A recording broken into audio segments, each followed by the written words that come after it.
السلام علیکم ورحمۃ اللہ وبرکاتہ۔ محترم ناظرین، آج گیان واپی مسجد کے معاملے میں سپریم کورٹ میں سماعت ہوئی ہے۔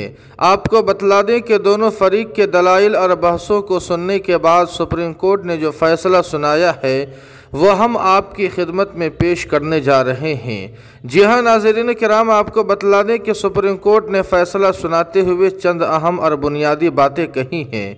پہلی بات تو یہ ہے کہ سپریم کورٹ نے گیان واپی مسجد کے معاملے کو ضلع جج کو ٹرانسفر کر دیا ہے اور کہا ہے کہ گیان واپی مسجد کا فیصلہ ضلع جج کرے۔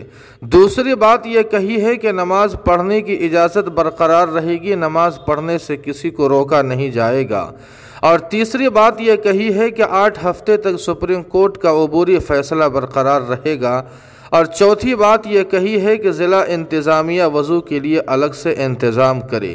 ناظرین کرام، آپ کو بتلا دیں کہ آج کے فیصلے کا یہ نچوڑ ہے۔